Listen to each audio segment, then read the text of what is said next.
आतंकवाद के खिलाफ संघर्ष में राजनीति नहीं, राष्ट्रवाद चाहिए। हमने इंदिरा जी से सीखा है, दुश्मन से बातचीत की मेज पर जब बैठें तो कमजोरी नहीं ताकत दिखाएं। 1971 में 93,000 पाक सैनिकों को घुटने टिकाए, लेकिन कभी भी दुनिया के सामने झुके नहीं। हमने सरकार से कहा,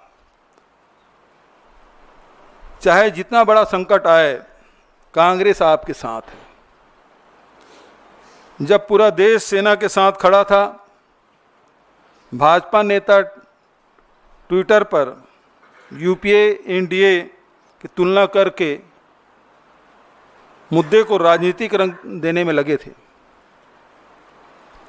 उनके नेता हमने सर्जिकल स्ट्राइक किया, कांग्रेस ने कुछ नहीं किया। जैसे ट्वीट करके सेना की बहादुरी को अपनी उपलब्धि बताने की कोशिश की। सवाल है, क्या सेना के बलिदान को चुनावी बयानबाजी में इस्तेमाल करना उचित है? एक भाजपा नेता ने ट्वीट किया, कांग्रेस के समय में आतंकवादियों को माफ़ी मिलती थी, मोदी जी ने सीमा पर सबक सिखाया। यह झूठ है। हमने हमेशा आतंकवाद को कड़ाई से निपटाया, चाहे 71 की बात हो, चाहे 84 की बात हो, या अनेक उदाहरण दिए जा सकते हैं। भाजपा एक राष्ट्र संकट वाली स्थिति में भी राजनीति करती रही। उसके बाद भी कांग्रेस पार्टी सरकार के साथ खड़ी रही, क्योंकि हम देश के हित की बात करते हैं। अमेरिकी राष्ट्रपति ने अचानक युद्ध विराम की घोषणा की। क्या भारत सरकार की कूटनीतिक नाकामी नहीं है? जनता जानने के हकदार हैं। क्या हमने तीसरे पक्ष के हस्तक्षेप को स्वीकार कर लिया? पाकिस्तान से वादे क्या लिए, ये भी हमें जानने का हक है, जनता जानना चाहती है। जो अभी आपने भाजपा के प्रवक्ता के जो बात आपने की, तो सवाल ये उठता है कि हमने बदला ले लिया। ये जो वाक्य है, इसमें बहुत सारे सवाल उठते हैं। क्या वो 4 या 5 आतंकी आए थे जो 26 लोगों की जान लेके चले गए, वो पकड़े गए या मारे गए? इसका उत्तर आना बाकी है। आप इस लड़ाई में देखें, आपके समर्थन में कौन कौन देश आए। जो रूस हमेशा हमारे साथ खड़ा होता था हर संकट में, वो हमारे साथ नहीं दिखे। आज प्रधानमंत्री जी अमेरिका परस्त हो गए हैं, लेकिन अमेरिका ने उसका पहला बयान क्या था, उसको ध्यान में रखिएगा। तो आज हमारे साथ न पड़ोसी देश हमारे साथ हैं, न विश्व में हमारा कोई साथ देने वाला। स्पष्ट रूप से जब संकट आया तो खड़ा होने वाला कौन सा देश हुआ? जबकि नॉन अलाइनमेंट जब मूवमेंट चला, नेहरू जी से लेके इंदिरा जी और राजीव जी तक कितने देश हमारे साथ खड़े होते थे, और आज हमारे पड़ोसी देश भी हमारे साथ नहीं खड़ा हो रहा है। आप देख रहे हैं देश लाइव, देश की आवाज। आज के पत्रकार वार्ता में सभी पत्रकार साथियों का मैं स्वागत करता हूं। आदरणीय साथियों, पहलगाम के आतंकी हमले के बाद हमारी वीर सेना ने जिस प्रकार साहस और संकल्प के साथ दुश्मनों का मुंहतोड़ जवाब दिया, पूरे राष्ट्र के लिए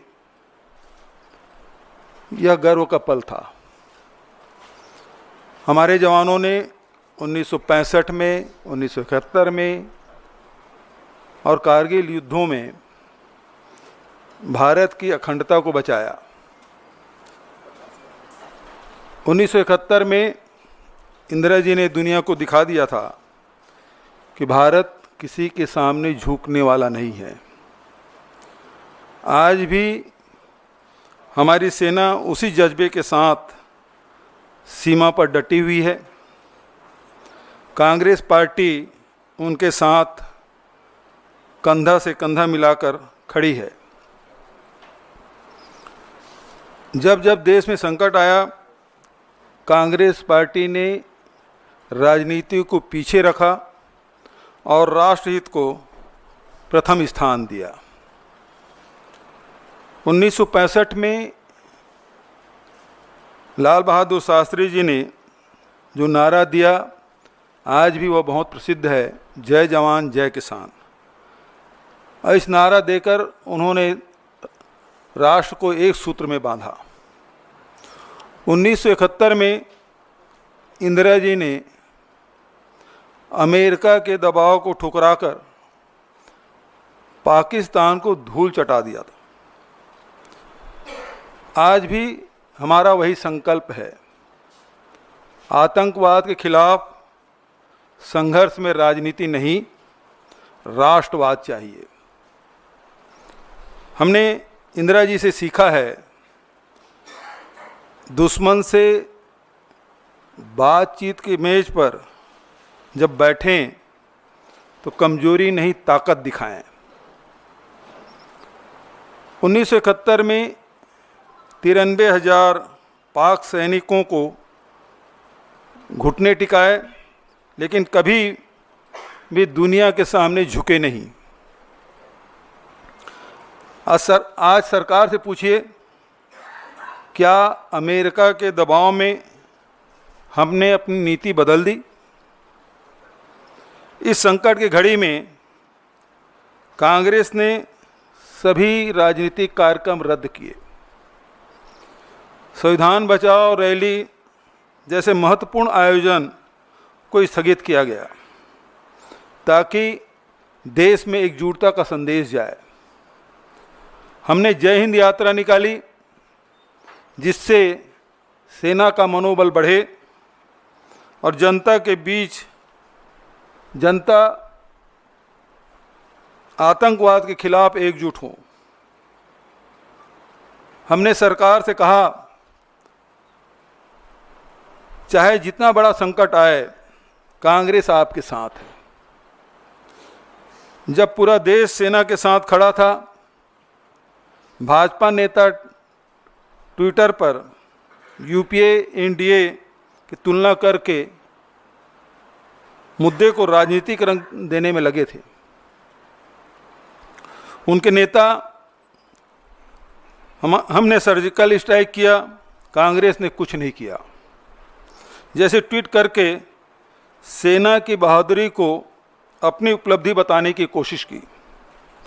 सवाल है, क्या सेना के बलिदान को चुनावी बयानबाजी में इस्तेमाल करना उचित है? एक भाजपा नेता ने ट्वीट किया, कांग्रेस के समय में आतंकवादियों को माफ़ी मिलती थी, मोदी जी ने सीमा पर सबक सिखाया। यह झूठ है।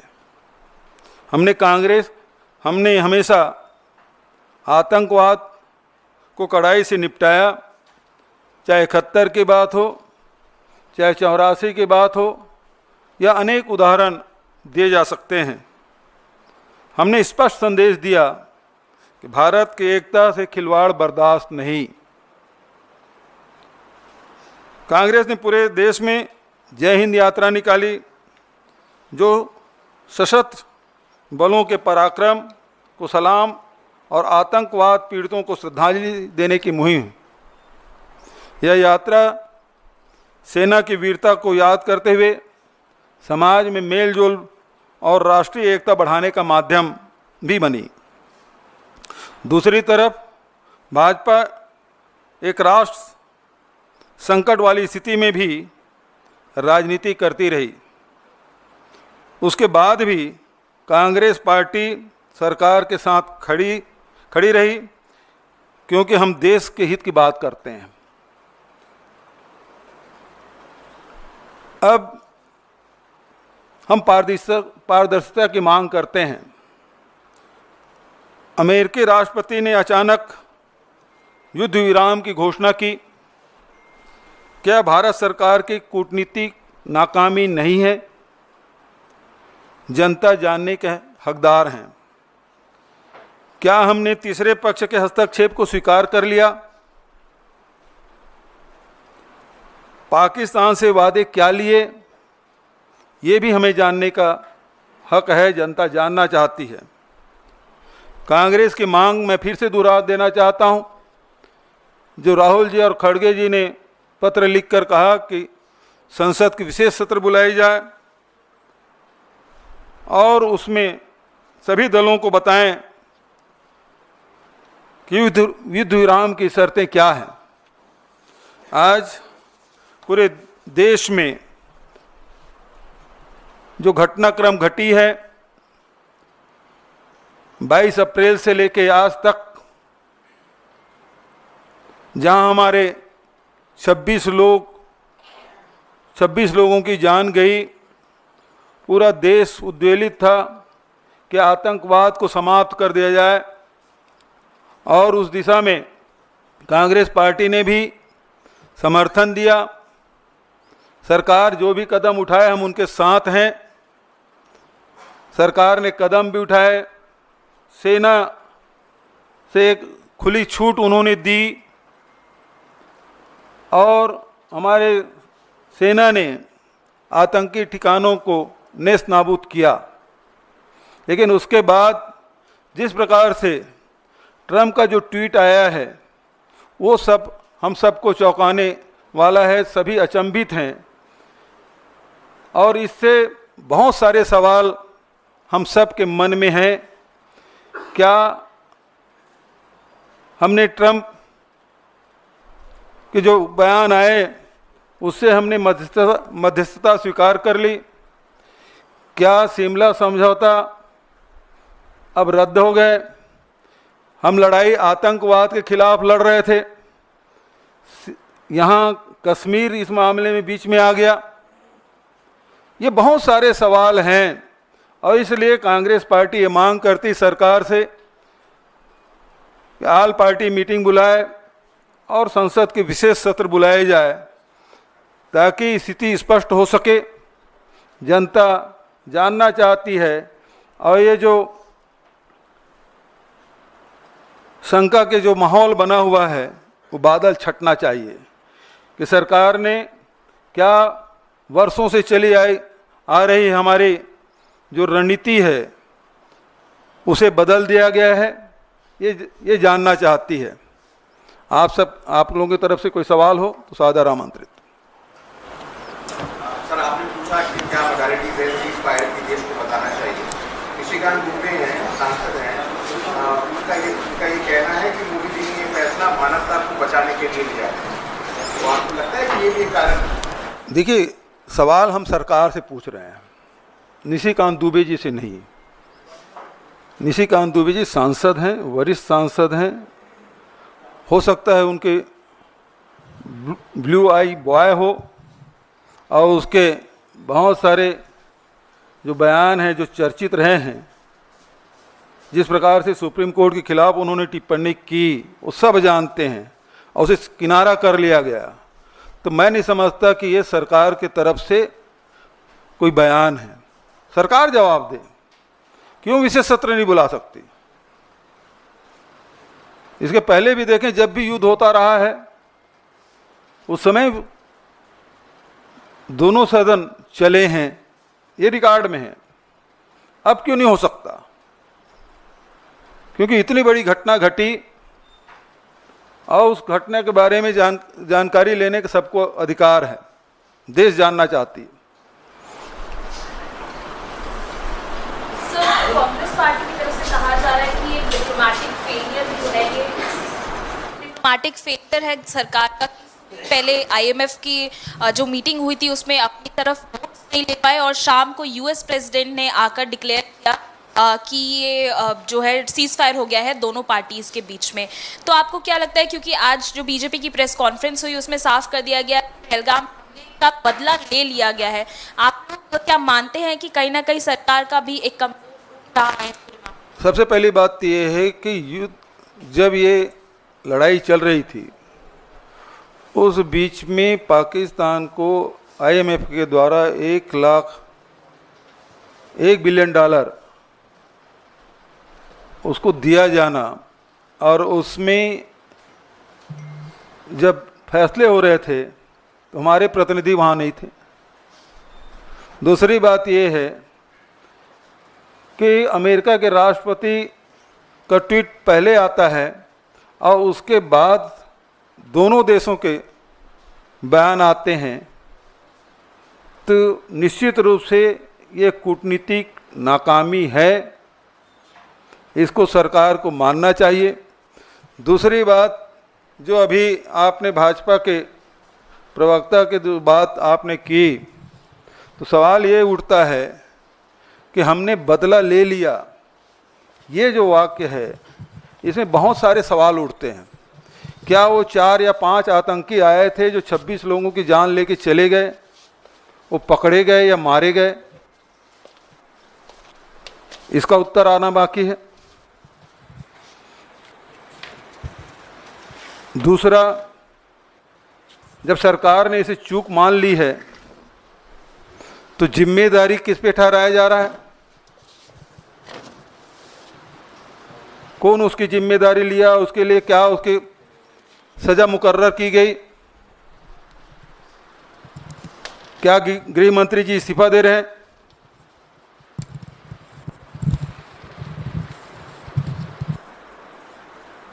सवाल तो ये है, 26 लोगों की जान गई है, और यदि इसमें इस प्रकार से कार्रवाई नहीं करेंगे तो निश्चित मान के चलिए कि आने वाले समय में भी इस प्रकार की घटना की यदि पुनरावृत्ति होती है तो किसी पर जिम्मेदारी नहीं ठहराया जाएगा। इसलिए बहुत ज़रूरी है कि सरकार बताए कि 4 आतंकवादी मारे गए या नहीं, पकड़े गए या नहीं, और ये जो चूक हुई है जब स्वीकार कर लिया है तो उसके लिए जिम्मेदार कौन है, उसे क्या सजा दी जा रही है? सर, मेरा एक सवाल आपसे ये है, 10 अगस्त मेरा आपसे सवाल ये है कि 10 अगस्त 1994 को जब दोनों सदनों का विशेष सत्र बुलाया गया था, उस दौरान सर्वसम्मति से पारित किया गया कि पीओके हमारा है और पीओके हमारा अभिन्न हिस्सा है और उस पर कब्जा किया जाना चाहिए। ये 1994 की बात है। 2025 के दौर में आप लोग क्या सोचते हैं? आज भी पीओके हमारा है, उस पर कब्जा किया जाना चाहिए, क्या कब्जा किया जा सकता था? देखिए, प्रश्न आतंकी हमले का है। प्रश्न वहाँ से शुरू होता है कि 26 लोगों को धर्म पूछ के मार डाला गया, और आतंकवाद समाप्त करने के लिए ये लड़ाई जंग छिड़ी। अब ये बात आए कि पीओके को हमें कब्जा करना चाहिए। देश का मूड तो यही था, सब लोग चाहते थे कि बदला लेने के सबसे अच्छा अवसर है, और मीडियम चल भी रहा था। कोई इस्लामाबाद पहुंच गए थे, कोई कराची पहुंच गया था, कोई रावलपिंडी में कब्जा कर लिया था। तो जनता तो यही मानेगी कि ना ये जो दिखाया जा रहा है वही सही है, तो पीओके कब्जा कर ही लेना चाहिए। और जब 1994 में आपने इसे पारित कर लिया है और देश ने माना पीओके हमारा है, और शिमला समझौते में भी द्विपक्षीय बात हुई थी, अब इस लड़ाई के बाद तो ये है कि तीसरा पक्ष तीसरे निष्पक्ष जगह में जाके आपको चर्चा करनी है। तो ये तो बहुत ही हम लोगों के लिए दुखद एक घटना है, और ये शर्तें जो है हम सब के लिए बहुत ही शर्मनाक हैं। सर, आम जनता जो आम सेंटीमेंट है वो बहुत भार पर है, और उनको लग रहा है कि हमारा जो देश है उसकी जो मनोभावना थी उसके साथ खिलवाड़ हुआ है। कांग्रेस पार्टी प्रमुख विपक्षी दल है, वो उसे किस तरह से लेती है, पार्टी का क्या मानना है। आम जन अपने आप को ठगा हुआ सा महसूस कर रहा है। पहले हम आतंकवादियों के कैंप पर हमला करने गए थे, फिर उन्होंने हम पर जब दोबारा हमला किया तो हमने तय किया हम धूल में मिला देंगे, एकाएक शांति प्रस्ताव आ जाता है। तो कांग्रेस पार्टी का क्या स्टैंड है, क्या वो आम जनता के साथ है, उसकी सोच भी यही है? देखिए, कांग्रेस पार्टी हमेशा जनता के भावनाओं के साथ रही है। दूसरी बात, हमारे राष्ट्रीय अध्यक्ष खड़गे जी और एलपी राहुल जी दोनों ने आल पार्टी मीटिंग बुलाने के लिए कहा। आल पार्टी मीटिंग हुई, प्रधानमंत्री नहीं आए, दोनों हमारे नेता गए और उन्होंने स्पष्ट आश्वासन दिया कि इस संकट की घड़ी में कांग्रेस पार्टी सरकार के साथ है, सेना के साथ है, जो भी कदम उठाए सरकार और सेना, हम उनके साथ हैं। अब सवाल ये उठता है कि प्रधानमंत्री जी ने तो कहा कि सेना को खुली छूट दे दी गई, तो वापस कब ले लिया गया ये आदेश? बीजेपी का कहना है देयर आर 20 कंट्री, बीजेपी का कहना है कि 20 कंट्रीज जो है उन्होंने सपोर्ट किया है इंडिया को, लेकिन आईएमएफ का लोन तो दे दिया गया पाकिस्तान को। तो कहीं ना कहीं आपको लगता है हमारी फॉरेन पॉलिसी फेल हो गई इस बार? देखिए, एक बात स्पष्ट है कि आप इस लड़ाई में देखें, आपके समर्थन में कौन कौन देश आए। जो रूस हमेशा हमारे साथ खड़ा होता था हर संकट में, वो हमारे साथ नहीं दिखे। आज प्रधानमंत्री जी अमेरिका परस्त हो गए हैं, लेकिन अमेरिका ने उसका पहला बयान क्या था, उसको ध्यान में रखिएगा। तो आज हमारे साथ न पड़ोसी देश हमारे साथ हैं, न विश्व में हमारा कोई साथ देने वाला। स्पष्ट रूप से जब संकट आया तो खड़ा होने वाला कौन सा देश हुआ? जबकि नॉन अलाइनमेंट जब मूवमेंट चला, नेहरू जी से लेके इंदिरा जी और राजीव जी तक कितने देश हमारे साथ खड़े होते थे, और आज हमारे पड़ोसी देश भी हमारे साथ नहीं खड़ा हो रहा है। वकील साहब इधर। अच्छा, मेरा सवाल ये है कि बीजेपी की भी बड़ी बैठक हुई है और उसमें ये कहा जा रहा है कि बीजेपी ने कहा है कि जैसे पाकिस्तान को धूल चटाया गया है, ये एक पूरा कैंपेन देश भर में चलाएगी बीजेपी और बताएगी लोगों को कैसे धूल चटाया गया, और कांग्रेस पार्टी के सारे सवालों का जवाब भी बीजेपी देगी। आप लोग भी कोई कैंपेन चलाएंगे क्या इस मसले को लेकर? देखिए, एक बात स्पष्ट है, कैंपेन चलाने की ज़रूरत नहीं है। आप विशेष सत्र बुला लीजिए ना, आल पार्टी मीटिंग बुला लीजिए ना, वहाँ उन सवालों को जवाब दे दीजिए। कैंपेन चलाने की क्या जरूरत है? एक मंच, दो ही मंच तो बात करें, आल पार्टी मीटिंग और संसद का विशेष सत्र, वहाँ बुला लीजिए, सारे सवालों के जवाब आ जाएंगे। सवाल से भाग क्यों रहे हैं? आल पार्टी मीटिंग की बैठक में प्रधानमंत्री दो बार नहीं आए, इसीलिए खड़गे जी ने कहा कि अब आल पार्टी मीटिंग होगी और यदि प्रधानमंत्री नहीं आए तो हम उसका बाइकाट करेंगे, हम नहीं जाएंगे उसमें।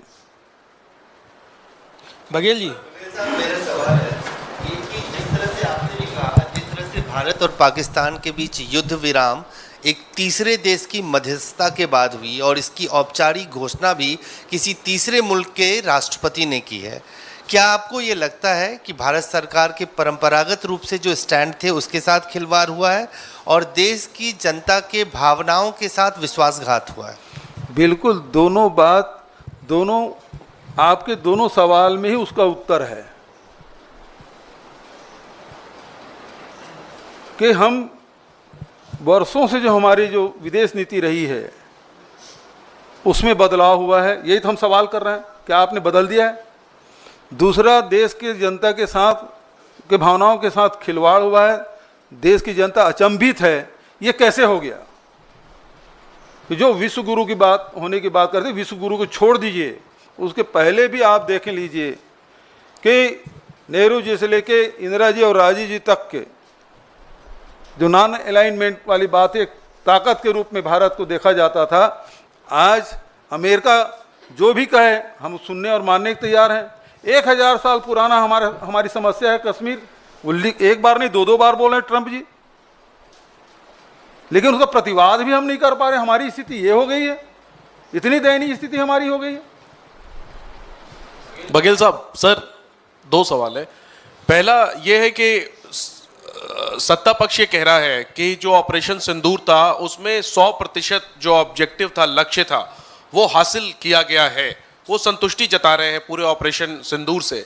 क्या इस बात से कांग्रेस पार्टी सहमत है? क्या कांग्रेस को लगता है कि ऑपरेशन सिंदूर में 100% जो लक्ष्य था भारत का वो हासिल किया गया है?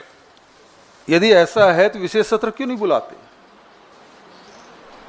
वहां सवाल भी हो जाएंगे, जवाब भी दे दिया जाएगा, पूरा देश सुन लेगा, दुनिया भी सुन लेगा। नहीं, आप लोग अग्री हैं कि ऑपरेशन सिंदूर 100% सफल रहा, हाँ या ना?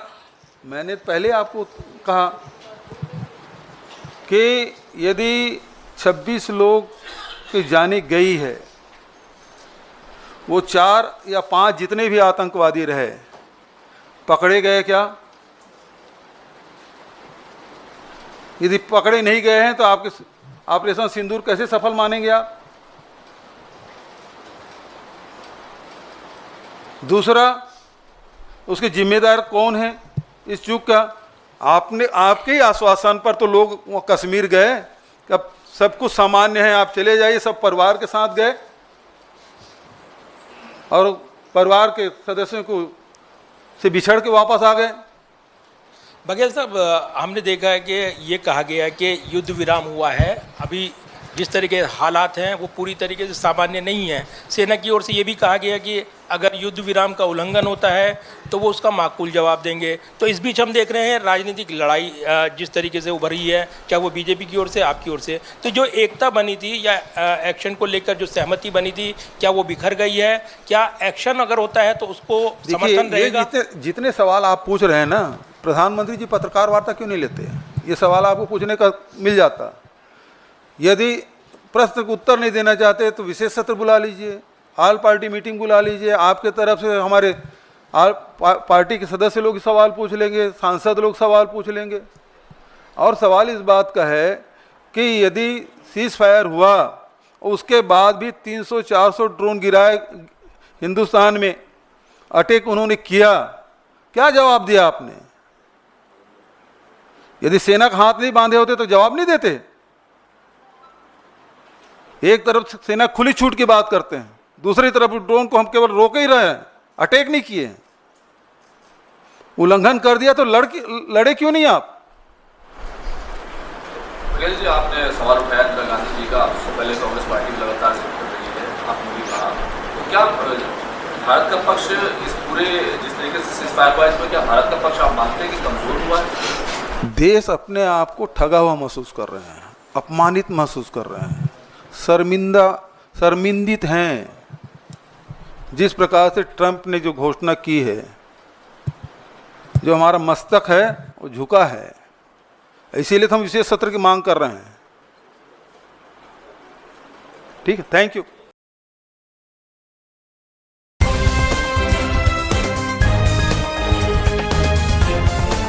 देश और दुनिया की तमाम छोटी और बड़ी खबरों के लिए हमारे चैनल को सब्सक्राइब करना न भूलें और बेल का बटन जरूर दबाएं।